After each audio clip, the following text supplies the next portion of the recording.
నమస్తే. ప్రస్తుతం మనతో సికింద్రాబాద్ పార్లమెంట్ ఇన్ఛార్జ్ గా ఉన్నటువంటి ఝాన్సీ రెడ్డి గారు ఉన్నారు. నమస్తే మేడం, ముందుగా మీకు happy Bonalu. Thank you. Same to you and మీ ప్రేక్షకులందరికీ కూడా హ్యాపీ బోనాలు. అంటే ఎట్లా అనిపిస్తుంది మేడం, మీరు తొలిసారిగా ఇక్కడ ఇన్ఛార్జ్ గా బాధ్యతలు తీసుకున్నారు, ఇక్కడ బోనాలు ఇట్లా జరుగుతున్నాయి, ఎలా అనిపిస్తుంది?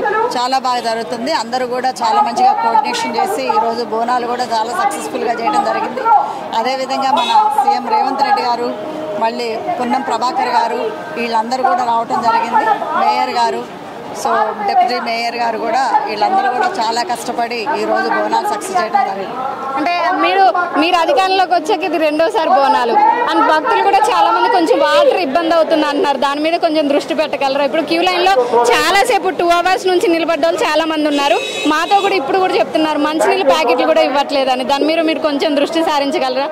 తప్పకుండా అండి. అంటే ఇప్పుడు ఈసారి కంప్లైంట్స్ వచ్చింది కాబట్టి నెక్స్ట్ టైం అది తప్పకుండా ఏమైతే లోతుపాట్లు ఉన్నాయో ఇప్పుడు ఈ బోనాలప్పుడు అవి తప్పకుండా నెక్స్ట్ బోనాలకి కరెక్షన్ చేయడం జరుగుతుంది. అంటే ఇప్పుడు ఎట్లా అనిపించింది అమ్మా, ఇక్కడ మీరు అన్నీ చూస్తుంటారు గుళ్ళు, కానీ ఇక్కడ ఉజ్జయిని మహంకాళి అమ్మవారు అంటే ఒక ప్రత్యేకం, బోనాలు అంటేనే పెట్టింది పేరు ఆషాఢం అమ్మవారి ఆలయం. అమ్మవారి రూపం కానివ్వండి, ఇక్కడ అంతా ఏర్పాట్లు ఎలా ఉన్నాయి, ఈ సంబరం ఎలా అనిపిస్తుంది మీకు? అమ్మవారు చాలా పవర్ఫుల్ అండి. అంటే మనందరికీ తెలిసిన విషయమే. స్పెషలీ ఈ అమ్మవారు చాలా పవర్ఫుల్. మరి ఈరోజు బోనాలు కూడా అందరూ కూడా బోనాలు చేయటం అనేది ఇక్కడ చాలా ముఖ్యమైనది. ఎందుకంటే ఈరోజు బోనాలే కాకుండా మనందరూ కూడా అమ్మవారిని, ఇప్పుడు పంటలు కూడా స్టార్ట్ అవుతున్నాయి, పంటలతోటి ఆరోగ్యంతో ఆరోగ్యంతో పిల్లలతోటి అందరూ పెద్దవాళ్ళందరూ కూడా మంచిగా ఉండాలని అమ్మవారు మనందరినీ కూడా దీవించాలని కోరుకుంటూ, మరి ఈరోజు బోనాలు కూడా అమ్మవారు చల్లగా ఉంటేనే మనందరం కూడా చల్లగా ఉంటాం, మన అమ్మవారు బాగుంటేనే మన ప్రజలందరం కూడా బాగుంటాం. సో తప్పకుండా అమ్మవారి ఆశీస్సులు మాత్రం మన అందరూ తెలంగాణ ప్రజలందరి మీద ఉండాలని కోరుకున్నాం. అంటే మీరు రాజకీయాల్లోకి వచ్చారు, పాలకుర్తిలో ఊహించిన స్థాయిలో ఘన విజయం సాధించారు. మీరు కూడా కొత్తగా కాంగ్రెస్ పార్టీ రాష్ట్ర ఉపాధ్యక్షులు అయ్యారు, ఎలా అనిపిస్తుంది? అని మీరు అనుకున్న ఆశించిన పదవి వచ్చింది అనుకున్నారా, ఇంకేమైనా ఎక్స్పెక్ట్ చేస్తున్నారా? అంటే అది వాళ్ళు ఎక్కడ యూటిలైజ్ చేస్తే అక్కడికి వెళ్తానని చెప్పడం జరిగింది. సో అది చాలా హ్యాపీగా అనిపిస్తుంది. అదేవిధంగా నా అంత పాత్ర కూడా మన తెలంగాణ రాష్ట్రంలో తప్పకుండా నేను అది ఫుల్ఫిల్ చేస్తాను. మరి ఇంకా ఏది అంటే ఇప్పుడు మనకి ఏ రెస్పాన్సిబిలిటీ, సో ఆ రెస్పాన్సిబిలిటీ తప్పకుండా నిరూపిస్తాను. స్థానిక ఎన్నికలు రాబోతున్నాయి, పాలకుర్తి నియోజకవర్గంలో ఎలా ఉండబోతుంది స్థానిక ఎన్నికలు? స్థానిక ఎలక్షన్స్ లో గెలుపు మా కాంగ్రెస్ పార్టీదే. తప్పకుండా అన్ని జెడ్పీటీసీని, ఎంపీపీని, మరి సర్పంచులు కూడా గెలిపించుకునే బాధ్యత మా ఎమ్మెల్యే గారిది, మా అందరిది కూడా. అంటే రాష్ట్ర ఆడబిడ్డలకు కానివ్వండి, రాష్ట్ర ప్రజలకు ఏం చెప్దాం అనుకుంటున్నారు? అంటే ఆడబిడ్డలు, తెలంగాణ రాష్ట్ర ఆడబిడ్డలందరికీ కూడా మనకు అన్నలాంటి ఒక రేవంత్ రెడ్డి అన్న ఉన్నారు. సో మనందరం కూడా ధైర్యంగా ఉండాలి. మరి అదేవిధంగా మరి రేవంత్ రెడ్డి అన్న వచ్చిన తర్వాత మరి మహిళలను కూడా లక్షాధికారి చేయటం అనేది జరుగుతున్నది. మరి అదేవిధంగా మనకి పెట్రోల్ బంకులు కాదు, మరి మన బస్సు ఓనర్లు కూడా అయ్యేది ఉంది. మరి ఇప్పుడు కూడా మరి ఎంటర్ప్రెన్యూర్స్ అవ్వడానికి మరి సోలార్ ప్యానల్స్ది అది పెట్టుకోమని చెప్తున్నారు. సో తప్పకుండా ఇలాంటి ఎన్నో మనకి మహిళలకి ముఖ్యంగా మన కాంగ్రెస్ ప్రభుత్వం మన అంటే ఉంటుంది. మన అన్న రేవంత్ రెడ్డి అన్న కూడా మనం మహిళలందరం తరపున ఉంటారు. సో తప్పకుండా మహిళలకు మాత్రం అది ఒక బ్యాక్ బోన్గా మన రేవంత్ రెడ్డి గారు కానీ, మన మినిస్టర్లు కానీ, మరి మన కాంగ్రెస్ పార్టీ కూడా ఎప్పుడు కూడా మహిళల పక్షానే ఉన్నది. ముఖ్యంగా పేదవాళ్ళ పక్షానే ఉన్నది ప్రభుత్వం ఏదన్నా ఉంది అని అంటే కాంగ్రెస్ ప్రభుత్వం. అంటే ఏదైతే ముఖ్యంగా మీరు మహిళలకు ప్రయారిటీ ఇస్తూ ఉంటారు, రాజకీయాల్లో కూడా చాలా మంది మహిళలు బయటికి రావాలని చెప్తారు, స్థానిక ఎన్నికల్లో మహిళల పాత్ర ఎలా ఉండబోతుంది అంటారు? తప్పకుండా అండి. ఇప్పుడు స్థానిక ఎలక్షన్స్ లో 50% మహిళలది. సో తప్పకుండా మరి ఇప్పుడు రేపు పార్లమెంట్ ఎలక్షన్స్ వచ్చేసరికి 32% ఉమెన్కి ఉంటుంది. సో ఇదంటూ మాత్రం ఉమెన్ మహిళ లేచింది మహిళ లోకం లాగా తప్పకుండా రేపు రాబోయే మహిళలందరూ కూడా యాక్టివ్గా ఉండాలి. మరి సర్పంచులుగా చేయాల్సి అనుకున్న మహిళలందరూ కూడా ముందుకు రావాలి. మరి అదేవిధంగా మీరు ఓన్గా కూడా తిరగాలి.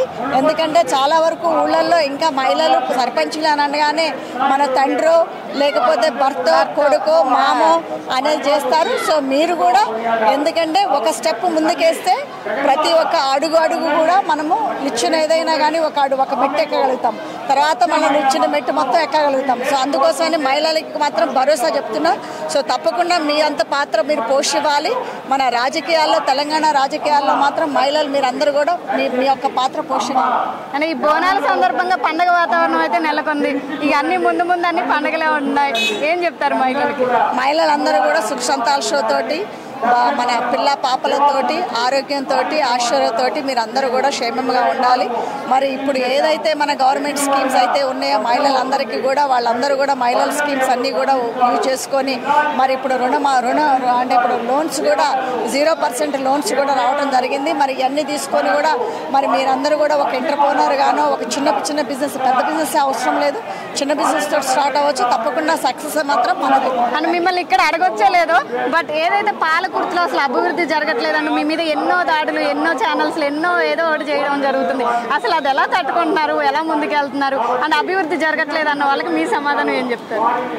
అంటే వాళ్ళకి ఏమీ అక్కడ మమ్మల్ని విమర్శించడానికి ఏమీ లేదు, వాళ్ళకి ఏమీ రీజన్ లేదు, ఏదో ఒక రీజన్ పెట్టుకొని చేయాలి. మళ్ళీ అదే కాకుండా ఈ యూట్యూబర్స్ ఈ మీడియా అనేది వాళ్ళకి బాగా అది ఒక గేమ్ లాగా వాళ్ళ చేతుల్లో ఒక గేమ్ లాగా తయారైంది.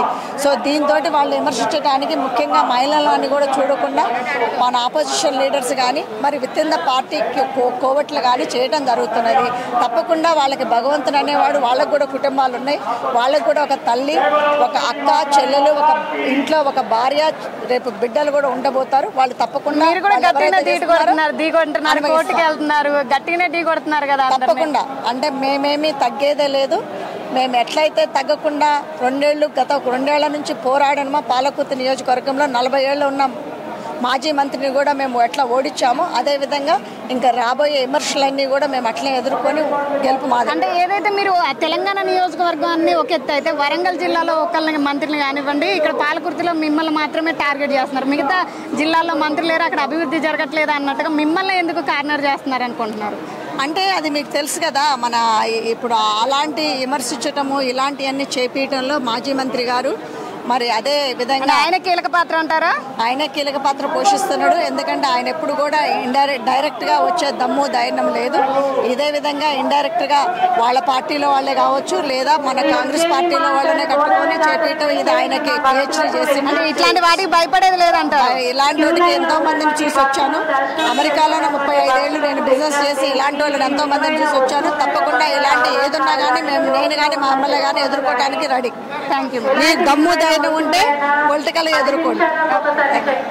చూస్తున్నారు కదా, పాలకుర్తి ఇక్కడ నియోజకవర్గంలో అభివృద్ధి జరగట్లేదు అని చెప్పే వాళ్ళకి అక్కడికి వచ్చి చూస్తే తెలుస్తుంది అని చెప్పేసి చెప్తున్నారు. అలానే ఏదైనా ఢీకొట్టాలంటే దమ్ము ధైర్యం ఉంటే డైరెక్ట్గా ఢీకొట్టండి, ఇట్లా వెనక చాటును కాదు, మేము అభివృద్ధి చేసుకుంటూ పోతాం అంటూ కూడా చెప్పడం జరుగుతుంది.